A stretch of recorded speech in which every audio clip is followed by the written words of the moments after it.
Hi class, so this is the second part of our discussion on contracts, and this video will cover what are those defective contracts. So there are four kinds of defective contracts, and these are number one, resistable contracts, voidable contracts, unenforceable contracts, and void or inexistent contracts. So let's discuss them one by one, and let's start with resistable contracts. Yan. So Article 1380 of the Civil Code provides that contracts validly agreed upon may be rescinded in the cases established by law. So basically, the contract here in resistable contract is valid. Okay, so meaning na satisfied niya yung lahat ng essential requisites of a contract. Pero although valid yung contract, pwede siyang maging subject for rescission. So when we say rescission, it is a remedy granted by law to the contracting parties to secure reparation of damages by means of the restoration of things to their condition prior to the celebration of the said contract. So in simple words, rescission means to cancel the contract and putting the parties back to the positions as if the contract had not existed. Okay? So, among all the defective contracts, so si rescisable contract, siya yung pinaka-least infirm or defective contract. And again, these are valid contracts because all the essential requisites of a contract exist, but by reason of injury or damage to one of the parties or to third person, the contract may be rescinded. Okay, so take note that until such contracts are rescinded in appropriate proceeding, they remain valid and binding upon the parties thereto. So kailangan para mapa-rescind mo or mapa-cancel mo yung contract, kailangan mo siyang i-file sa court. Kasi kung hindi, binding yung contract. So therefore, you are compelled to fulfill whatever kung ano yung mga obligations na meron ka based on the stipulation of the contracts. So, pag hindi mo siya i-file, the contract will remain in effect. Yan. So, bakit defective si rescisable contract? Kasi nga, it causes damage to one of the parties or third persons. But it can be ratified. So, ano ba tong ratification? So, later on, madidiscuss natin yan. So, kasi halos yung tatlong defective contracts, lahat yon can be ratified except sa last, yung dun sa void or inexistent contract. So, matatackle din naman natin yan sa in our further discussion. Okay? So ano-ano ba yung mga contracts na pwedeng i-rescind? Article 1381 of the Civil Code enumerates the contracts which are resciscible. So isa-isahin natin siya. Number one is those which are entered into by guardians whenever the wards whom they represent suffer lesion by more than 1/4 of the value of the things which are the object thereof. So again, yung reason kung bakit defective si resciscible contract kasi nga nag-cause siya ng damage to one of the contracting parties or to the third person. So let's have an example. So dito, si A is the guardian of B. So si B siya yung ward. And then si A, yung guardian, sold to C the property of B for 250,000 pesos. But the value of the property being sold is 500,000 pesos talaga siya. So again, yung damage dito na sinasabi is kapag si Ward nagsuffer siya ng lesion by more than 1/4 of the value of the things which are the object thereof. So pag sinabi nating lesion, it refers to the inadequacy of the cost or in this scenario, yung price, yung purchase price, di ba? So yun yung injury or damage incurred by B. Unjust yung price, okay? So, or yung the inadequacy nga of the cost. So, pag sinabi nating ward, uh, meaning minor yan. Kaya, hindi siya pwedeng mag-enter into a contract. Wala siyang legal capacity. Kaya, represented siya ng kanyang guardian. So, yung guardian ngayon dito, yung nagbenta ng property ni B. Kasi hindi pa naman pwede si B mag-enter into contract. Yun nga lang, dito, binenta ni A yung property ni B for only 250,000 pesos. So, kalahati lang siya nung presyo ng 500,000. So, para ma-compute natin yung sinasabing 1/4, di ba? Yun ang requirement eh, more than 1/4 dapat, okay? Yung lesson is more than 1/4 of the value of the things which are the object thereof. So, magkano ba yung 1/4 ng 500,000? It's 125,000. So, 125 less 500, that is 375,000. So, yung minimum purchase price dapat okay, na yung presyo dapat ni A kay C is hindi bababa sa 375,000. Kasi pag bumaba siya sa 375,000, that will be more than 1/4 na. Kay magsasuffer na ng lesion si Ward. Okay, so dito, 1/2 pa nga, more than 1/4 talaga yung sinuffer na lesion ni Ward. So, yun yung sinasabing lesion, the inadequacy of the cost or unjust yung price niya. Now, sa example na to, si B, kapag na-reach na yung age of majority, pwede niyang iparescind yung sale between A and C. Yan. So, yan yung isa sa mga example or instances or kinds of rescissible contract. So, one of the instances wherein a contract may be rescinded. So, next, number 2. Yan. So, itong number 2, halos same lang siya dun sa number 1. Ang difference lang dito, representative and absentees naman to. So, in this example, same lang siya, no? Pinalitan lang natin. So, si A, siya yung representative ni B. Si B yung absentee. So, si A, binenta niya yung property kay C for 250,000 pesos. Yung property na binenta niya, property yun ni B, nung absentee. And then, the value of the property is 500,000 pesos. So, same. Okay. Ayan o, if the latter suffered the lesion stated in the preceding number. So, yung number 1 yun yung preceding number. So, 1/4 din. Pag nag-suffer ng lesion of more than 1/4 of the total value of the object ng contract, so, damage yun kay absentee. So, therefore, pwede niyang iparescind yung contract. Okay? So, pag sinabi nating absentee, it refers to a person who disappears from his domicile o kaya naman unknown yung whereabouts niya or umalis siya nang walang iniiwanang agent, wala siyang in-appoint or in-assign na agent na to administer his property. So, if that would be the case, yung court pwede siyang mag-appoint ng person to represent the absentee, specifying all the powers and obligations of that representative in accordance with the rules concerning guardian. So parang tumatayo din siya as a position of a guardian. Okay? So once na mag-appear si absentee, pwede niyang iparescind yung contract between A and C. Okay? Kasi nga nagsuffer siya ng nagsuffer siya ng lesion na more than 1/4 of the total value of the object of the contract. Okay. Okay. Number 3, those undertaken in fraud of creditors when the latter cannot in any other manner collect the claims due them. So example, si X is the debtor and B is the creditor. So fearing that X won't be able to pay his debt to B and his land levy, kay naka-mortgage, no? Nakasanla. May collateral yung utang ni B. Okay, sorry, ni X, may collateral na lupa. So, ang ginawa ni X, binenta niya yung land na yon kay Y without the intention of using the proceeds to pay B. So, again, sa mga previous na discussion natin, if you can still recall, di ba?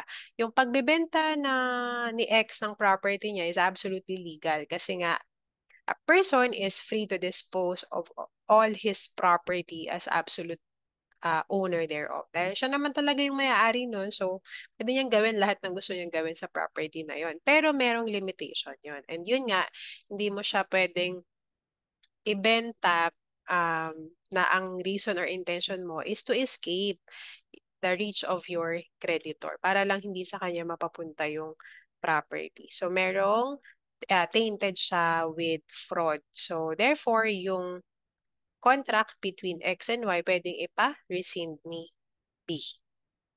Okay? kung yun na lang talaga yung natitirang property para masatisfy ni X yung debt niya kay B. Okay? So, pwedeng iparesin sa ganong instance. Okay, yung ganong klase ng contract. Okay, number 4, those which refer to things under litigation if they have been entered into by the defendant without the knowledge and approval of the litigants or of competent judicial authority. Ayan. So, example, si S, kinasuhan niya si B for the recovery of a parcel of land. So, merong dispute between S and B at gustong ma-recover ni S yung parcel of land na in possession si B, okay, na kay B. Okay, so nire-recover ni S. So, during the pendency of the case, so wala pang desisyon, hindi pa alam kung sino talaga, hindi pa nagbigay ng desisyon yung court. So, itong si B, binenta niya yung land kay C without the approval of S or the court. So, yun yung sinasabi dito sa number 4. So, if that would be the case, si S, pwede niyang iparescind yung contract between B and C kung siya yung mananalo doon sa suit. Okay? So, syempre, dahil siya naman, kung sa kanya i-award yung parcel of land, o di siya yung merong, um, siya yung rightful owner ng property na yun. So, pwede niyang iparescind yung bentahang nangyari between B and C. So, pwede niyang ipa-rescind yung contract. So, rescissible contracts yung mga ganong klase ng contract based on this provision on the civil code. Okay, and then number 5, all other contracts especially declared by law to be subject to rescission. So kung meron pang mga provision ng batas na expressly nagpo-provide na itong mga ganitong contracts ay subject to rescission, then those can be subjected to rescission. Okay?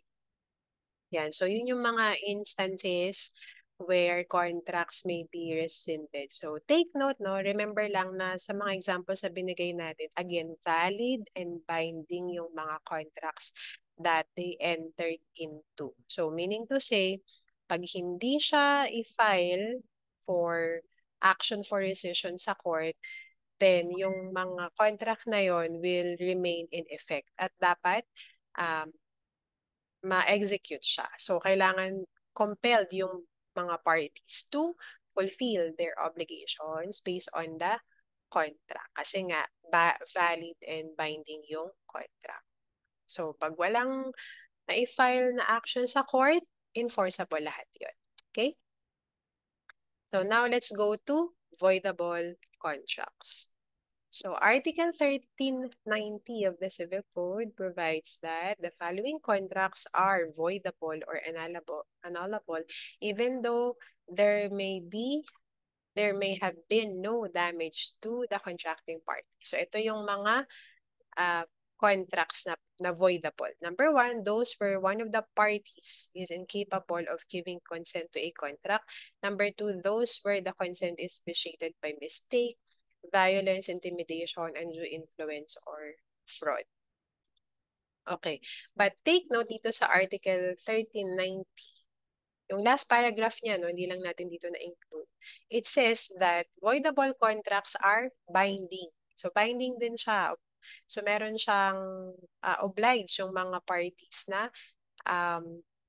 i-fulfill yung mga obligation nila kasi binding yung contract.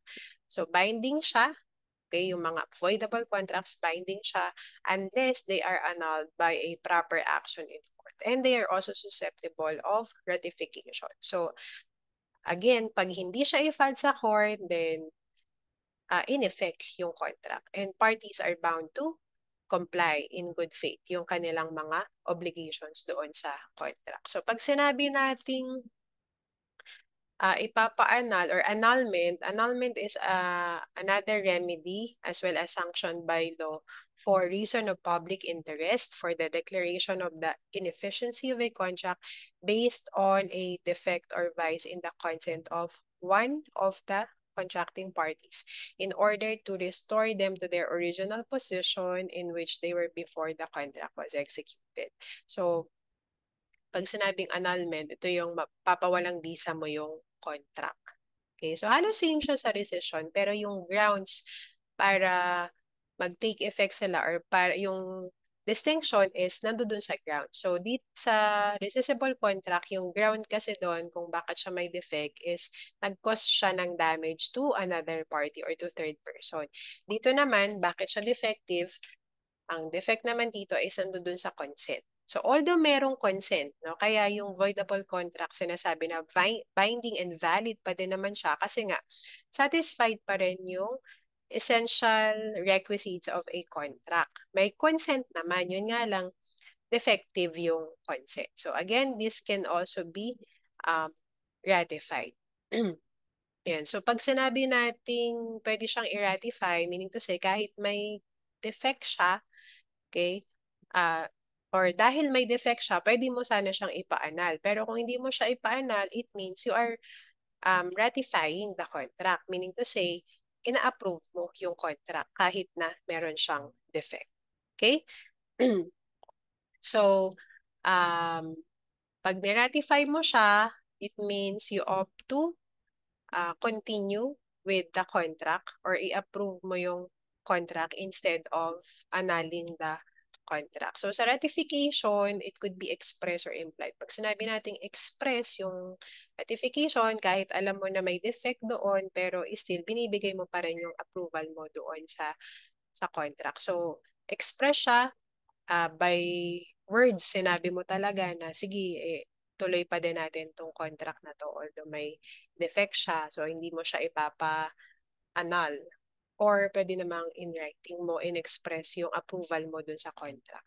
Pag sinabi naman nating implied or tacit, it is by silence or by acts showing approval of the contract. Although wala kang sinabi, but through your action, parang sinasabi mo na rin, no, by gesture, you are saying na ina-approve mo yung contract. So example, para maintindihan natin yung ratification. So si S, minor siya. Nagbenta siya ng land kay B. So, ngayon, may defect, di ba? Kasi si S minor So hindi dapat siya, wala siyang legal capacity to give consent. So, pwedeng ipa-annul yung contract.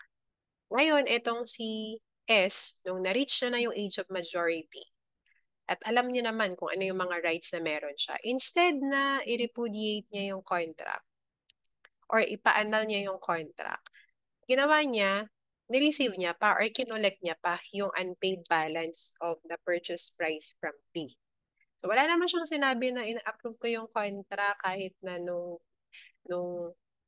time na nag-enter tayo sa contract, may defect yung consent ko niyan kasi nga minor ako. So ngayon, dahil wala naman siyang minention or hindi rin naman niya pina-annul, hindi naman siya nag-file ng action sa court, then it means nire-ratify niya yung contract. Okay? So wala man siyang sinabi, that is an example of an implied or tacit ratification. Wala siyang sinabi in words or in writing, pero through his action, yung pag-collect niya ng unpaid balance, it means nire-ratify niya yung contract. Okay? So going back to voidable contracts, yan. Again, when we say voidable or annullable contracts, these are the contracts which possess all the essential requisites of a valid contract, but one of the parties is legally incapable of giving consent or yung consent is vitiated siya by mistake, violence, intimidation, undue influence, or fraud. So let's have an example dito sa second kind of contract na voidable or considered siya as yun nga, annullable. Okay? So, dito sa number 1, clear na tayo dyan na kapag yung isa sa parties is incapable, like yung mga minor, yan, walang legal capacity to give consent. So, may consent pero may defect. But still, valid yung contract. So, dito naman, pag yung consent is binigay siya ng isang party by mistake or by reason of mistake or merong violence or intimidation, undue influence or fraud. So, let's have an example. Ayan, ito. So, si X, nag-ask siya kay C or in-ask niya si C na parentahan sa kanya yung land ni C. Or else, yan, may typo tayo dito. Or else, sabi ni X, susunugin niya yung bahay ni C. So, vitiated yung consent. Nagbigay lang ng consent si C na rentahan ni X yung land niya kasi nga threatened siya, di ba? Or by means of intimidation. So, may defect doon sa consent. Nagbigay naman ng consent, yun nga lang, um, due to intimidation siya. So, pwede siyang ipa-annul. Okay? Another example, A, believing that B is his lost ng brother, agreed to donate him a house and lot. So, kung alam ni A na hindi pala si B yung long lost brother niya, for sure, hindi siya magbibigay ng consent na mag-donate ng house and lot. Pero dahil nga by mistake, akala niya si B yung long lost brother niya, yun yung nag-push, okay? Para magbigay siya ng consent. So, by reason of mistake, eventually, pwedeng ipa-annul yung um, contract. No? Kung after niyang ma-discover na, ala, hindi pala si P yung long lost brother ko. So, and then last example here, your professor asked to marry you. You are of age, but the greatest factor of saying yes is because he is your professor. And if you say no, you are afraid he might be disappointed and fail you in class. So by reason of undue influence, kaya yung student, pumayag siya na pakasalan yung professor. So pag sinabi nating undue influence, it means a person takes improper advantage of his power over the will of another. So dito kasi yung professor, meron siyang power, di ba, over the student, merong moral ascendancy. And yung reason kung bakit lang pumayag yung student is yun nga, natatakot siya na baka ibagsak siya. So eventually, yung marriage contract nila, pwede siyang ipa-annul. Kasi again, yung consent is vitiated through undue or by means or by reason of undue influence. Okay, so yun yung ilan sa mga example. So that is for voidable contracts. And according to Civil Code, the period for filing an action for annulment is 4 years. So yung reckoning period niyan is from the time na na-discover yung mistake or fraud. Pero sa case ng intimidation, violence, or undue influence, ang reckoning point niya is from the time the intimidation, undue influence, or violence ceases. Okay, so after, no? Kasi syempre, kapag naman nakuha, halimbawa si X, o pumayag na si C na parentahan yung lupa kasi natakot siya pakasunugin yung bahay niya, di ba? May threat nga. So, syempre, titigil na yan siya sa pag-intimidate kay C kasi nakuha naman na niya yung gusto niya, which is yung marentahan nga yung land ni C. So, after mag-cease ng intimidation or ng mga undue influence, kasi nga naibigay naman na yung consent, yun yung reckoning point para mag-file ng action for annulment. Because again, itong mga scenarios na to, these are voidable contracts. And ang defect ay nandoon sa consent. So kapag hindi siya i-file, dahil 'di ba nagpe-prescribe din naman yung rights, so kailangan ma-file mo siya doon sa prescription period niya. So it means you are ratifying those contracts. So ibig sabihin, ina-approve mo kahit na merong defect or yung consent mo is vitiated. So kung wala kang ginawang action, it's a manifestation of saying that you are approving the contract. Because in the first place naman, valid and binding naman yung contract. Yun nga lang, pwede mo lang siyang ipa-annul because of the defect. Okay. Sa consent, no? Para dito for this voidable contracts. So next is the unenforceable contracts. So, ang coverage or ang provision covering unenforceable contracts is from Article 1403 to Article 1408. And it says that unenforceable contracts are those that cannot be enforced in court or sued upon by reason of defects provided by law until and unless they are ratified according to law. So, pag sinabi nating unenforceable contracts, these are contracts that cannot be enforced by proper court action. Meaning to say, you cannot go to court to seek remedy kasi nga unenforceable yung contract. Okay? So, yung example natin, 'di ba kanina yung doon sa isang video, yung example natin is yung stipulation of interest. So, valid naman yung contract ninyo na si A may utang kay B or nanghiram siya, di ba? Yun nga lang, dahil hindi na isulat yung interest na pag-usapan lang nila, verbal lang siya, hindi pwedeng i-enforce ni A, okay, yung nagpautang kay borrower na magbigay ng interest. Kasi it is a requirement of the law na kailangan yung mga interest must be in writing. So, kung halimbawa na hindi nagbayad ng interest si borrower, kahit na pag-agreehan naman nila orally, hindi pwedeng pumunta sa court si lender. 'Di ba? Saying na hindi pinufulfill ni borrower yung kanyang um, obligation na magbayad ng interest. Kasi nga again, unenforceable siya kasi hindi niya nasunod yung formality as prescribed by law. Okay, yun siya. So, wala kang remedy niyan.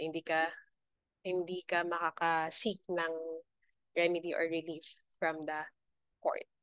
Okay? So, yung difference ng unenforceable contract sa rescissible and voidable is that sa rescissible and voidable contracts, lahat yon valid and enforceable unless they are rescinded or annulled.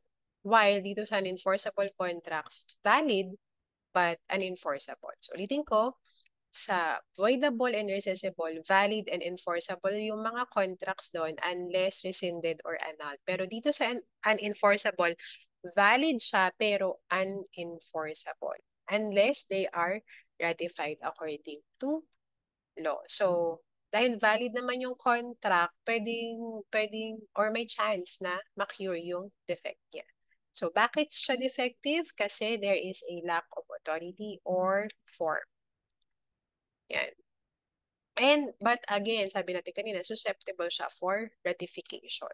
Okay, so these are the kinds of unenforceable contracts according to Article 1403 of the Civil Code. Okay. Yan. So kapag those contract entered into the name of another by one without or acting in excess of authority. So dito sa number 1, it refers to unauthorized contracts. Okay? Kumbaga, these are the contracts entered into the name of another person. Halimbawa, si A, nire-represent niya, siya yung agent ni B. Okay? So, nire-represent niya si B as B's agent. So, ang ginawa nito ni A, binenta niya yung land ni B kay C. So, ngayon, dahil hindi naman talaga si B yung nagbenta, di ba? So, parang hindi siya yung authorized talaga to enter into the contract. So, if hindi talaga inauthorize ni B, si A, then the contract is unenforceable because kulang siya ng authority. So, meaning to say, hindi pwedeng mai-transfer kay C yung property unless i-ratify siya ni B. Okay? So, yun yung dito sa number 1, unauthorized contract yan.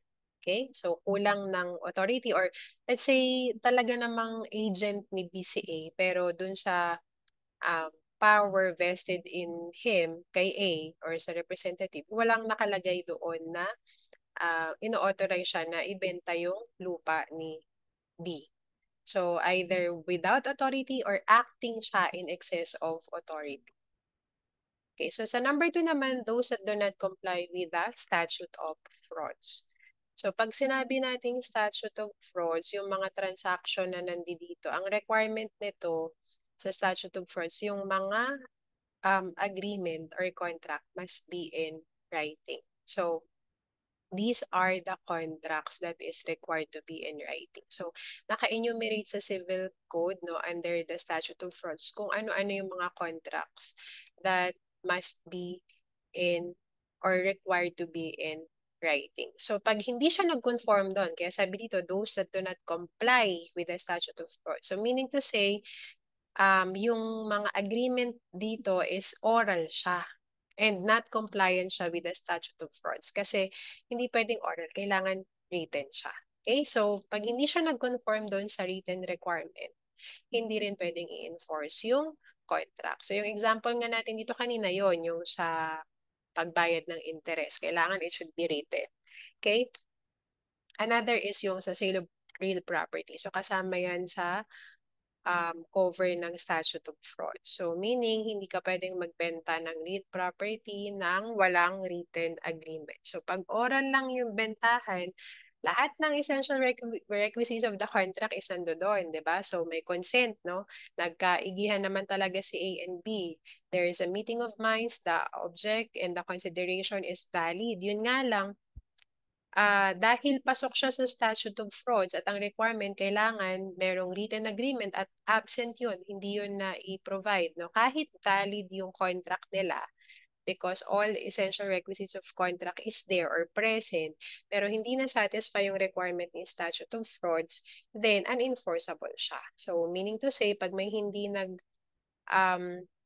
pag merong hindi fulfill ng obligation, okay, yung party cannot go to court to ask for remedy or help. Yun. Kasi nga unenforceable yung contract. Okay. So para i-ratify nila, kung pag i-ratify nila yon, so meaning to say, kahit na, halimbawa dito sa number 1, di ba, paano yung ratification dyan? So, yung agent, di ba, wala naman siyang authority. Binenta niya yung property ni nung person na nire-represent niya. Okay?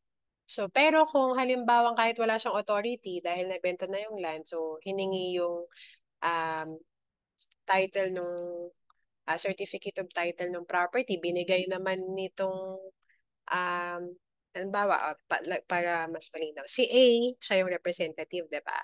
Representative or agent siya ni B. So, si A yung nagbenta ng property kay C.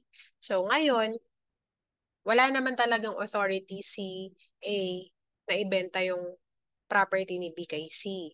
Pero, ito namang si B, inalaw niya naman na maparegister, for example, yung contract of sale, tapos ibinigay niya pa yung kanyang, yung kopya pa nung uh, title ng property. Okay? So, it means kahit na walang authority si agent, by the gesture or action nitong si B, okay, so para niya na rin in-approve yung contract. So, niratified niya. So, ngayon, magiging valid pa rin yung contract doon between kay A at saka kay C. Kasi nga, niratified naman ni B. So, ganun yung way, yun yung sinasabi natin, ratification. Pero, hindi ka lang pwedeng mag-seek ng remedy sa court. Kasi nga, unenforceable siya. Okay? So, number 3, ayan, those where both parties are incapable of giving consent. So, ang difference nitong unenforceable dun sa voidable, if you can remember, sa voidable, one party lang yung merong uh, in, yung isang party lang yung walang legal capacity or incapable. Isang party lang. Dito sa unenforceable, both parties are incapable of giving consent. And so, therefore, unenforceable siya. So, halimbawa, si A, minor siya, binenta niya yung bisikleta niya kay B, who is also a minor. So, both of them are incapable of giving consent. So, the contract is unenforceable. Kaya kapag halimbawa, biglang nag-agree naman na sila, pumayag na, okay? Pero hindi nag-fulfill ng obligation yung isa. So again, hindi pa rin sila pwedeng mag-seek ng relief from the court kasi nga unenforceable yung contract. Unless yung mga guardians nila ay irratified yung contract between A and B. So kung halimbawa si B, siya yung bumili ng bisikleta, sinabi niya sa guardian niya na binili niya ngayon, sabi nung guardian niya, ay, ka man lang nagsabi na binili mo yan. Pero anyway, nandiyan na yan. Sige, hayaan mo na. Gamitin mo na lang yung bisikleta. Ganon din kay A, di ba? So, niratified na nung guardians yung contract. Because again, binding, valid pa rin naman yung contract. Hindi lang siya unenforceable. So, that is for unenforceable contract. So, Actually, mahaba talaga yung mga discussion dito sa defective contracts. Pero since wala naman tayo, ulitin ko, wala tayo sa law school. So yung pinaka-basic concept lang yung dinidiscuss natin dito. Kasi baka hindi nyo rin siya fully ma-digest. Okay?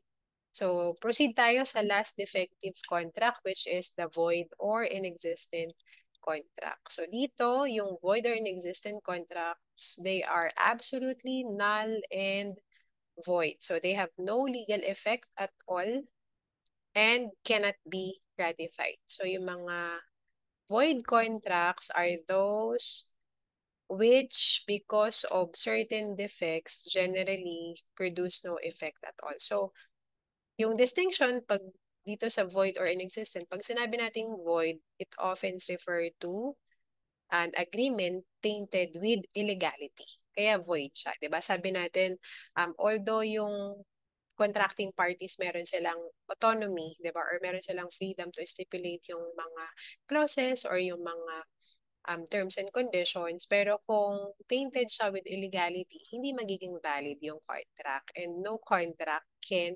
arise. Kaya void siya. Pag sinabi naman nating inexistent, so yung difference nilang dyan is merong, it refers to agreements which lack one or some or all of the essential requisites of the contract. So may kulang. So parang ganun din siya. Dito sa void, andun yung merong consent, let's say merong object pero illegal, so void siya. Sa inexistent naman, merong kulang na consent, hindi siya na satisfy. Okay? So, pag void or inexistent, absolutely null and void siya. Walang effect. Okay? Hindi pwedeng i-ratify yung void or inexistent contracts. Okay? So, pag sinabi natin it cannot be ratified, meaning to say it cannot give rise to a valid contract. And it creates or it vests no rights and creates no obligation. So again, bakit defective yung void or inexistent contract? Kasi nga meron siyang mga missing essential elements or requisites. And Article 1409 of the Civil Code enumerates those contracts that are inexistent or void from the beginning. So ano-ano yun? Ito, number one, those whose cause, object, or purpose is contrary to law, morals, good customs, public order, or public policy. So, self-explanatory na to, or I guess naiintindihan nyo na to kasi na-discuss natin to sa mga previous discussion natin. So again, kailangan the contract of the parties must conform with the law in force at the time it is executed. So, pag contrary, void siya or inexistent. So number two, those which are absolutely simulated or fictitious. So pag sinabi nating absolutely simulated or fictitious, kumbaga merong pagpapanggap dyan. So for example, si D, meron siyang utang kay C. So upon learning that C is going to enforce his credit, si D, nagpretend siya na binenta niya na yung land. Okay? So let's say merong collateral yung utang. Okay? So hindi na mabayaran. So syempre, eh, the creditor will go against the property of the debtor. So ngayon, ang ginawa ni D, nagpretend lang siya na nabenta niya na yung land sa kanyang um, tatay. Or let's say kahit wala palang collateral. Kasi pag hindi talaga kayang mabayaran, i-exhaust yung mga property na meron si debtor. So ngayon, hindi niya na mabayaran at i-enforce na ni creditor yung kanyang rights. So yung kaisa-isang property na pwedeng maging pambayad sa utang niya, binenta niya sa kanyang father-in-law. Pero ang totoo, wala talaga siyang na-receive na any single centavo for the deed of sale he executed. So meron lang siyang in-execute na deed of sale, pero simulated siya or fictitious lang siya. So, para lang mapalabas na nabenta na. Pero ang totoo, hindi talaga. And si debtor, he continued in possession of the land, no? Yung subject doon sa contract na yun. So, therefore, that particular contract is simulated or fictitious and therefore it is void or inexistent. Okay? Yung void siya kasi yung purpose niya is to hide the party's true true intent or to deceive or defraud third persons. Yan. So, yun yung sa number 2. Number 3, those whose cause or object did not exist at the time of the transaction. So, ito, halos babalik lang tayo doon sa essential requisites of contracts, diba? So, nagbigay na tayo ng mga examples ito kanina. So, yung object of the contract, again, it's the subject matter. So, it is through the object of every contract that the obligation is created, di ba? And again, a contract without an obligation cannot exist. So pag hindi niya ma-fulfill yun, wala naman talagang object, so walang obligation, so void or inexistent yung contract. Okay? So for example, yung mga future things or rights. So halimbawa, yun nga, yung dun sa unang video, yung part 1 nitong contracts, diba? Nagbenta ka ng biik. Sabi mo, magbebenta ako ng yung object is 5 biik. Pero yung inahing baboy, hindi pa naman talaga siya nagbubuntis or hindi pa siya nanganganak. So, you're not even sure kung it will come into existence. Kung talaga bang 5 yung magiging anak nitong inahing baboy na to. Okay? So, ay sorry for ayun. So, hindi pa nag-exist at the time of transaction yung object. So, void yung mga ganong contract. Next is number 4, those whose object is outside the commerce of it. Yan. So kung papansinin nyo, hindi niya sinasatisfy yung mga requirements ng essential requisites of contract. Okay. So example dito sa number 4 is yun nga yung mga public ownership. Pag yung binibenta mo is public place, pinenta mo yung luneta, hindi mo naman siya property. So void or inexistent yung mga ganong contracts. Yan. So kasi wala ka namang rightful ownership over those things. Number 5, those which contemplate an impossible service. Diba? Sabi natin kanina yung impossibility either legal or physical. So, pag nakalagay nga sa contract ninyo, no, na the contractor has to construct a building in 1 day, so impossible siya. So, void yung mga ganong klase na contract. Number 6, those where the intention of the parties cannot be ascertained. In short, hindi nagkaroon ng meeting of minds. So the offer is not certain and so is the acceptance. Okay? Kasi kung iba naman yung iba yung in-offer, tas iba rin yung pagkakaintindi, iba yung in-accept niya, hindi yung sa kung ano talaga yung in-offer, di ba? Walang meeting of minds. So, hindi mo ma-ascertain yung real intention ng parties. Yung example natin dun sa Reformation, di ba? Ang sabi ni seller, ibebenta niya yung land excluding the improvements. Ang pagkakaintindi ni buyer, including the improvements. So binibili niya, pumayag siyang bilhin yung land kasi ang alam niya, included pala yung improvements. So dahil walang meeting of minds, hindi na rin masasettle ng reformation yun because the true intention of the parties cannot be ascertained, then void or inexistent yung contract. Okay? And then, number 7, yan, those expressly prohibited or declared void by law. Yan. So, yung mga expressly na nakasaad sa batas. Example ng number 7, yun sa civil code natin, diba? Family code. As a general rule, a husband and wife cannot sell property to each other. Bawal magbentahan ng property si husband and wife. Yung sale na yon according to civil code, is inexistent and void. So, declared siya as prohibited by law. So, if the ever na si husband and wife, nag-enter sila into a contract of sale, so hindi siya considered as valid. So, it's as if walang contract na nag-exist. Walang mapuproduce na effect yung contract nila. Okay, so ano yung reason? Bakit bawal magbentahan ng property si husband and wife? Because the primary reason here is to protect the third person. For example, si husband may binenta siyang property kay creditor. Tapos, since hindi na siya makakapagbayad or may utang siya kay creditor, tapos since hindi na siya makakapagbayad, ang ginawa niya, ibibenta na lang niya kay wife yung property para hindi makuha ni creditor.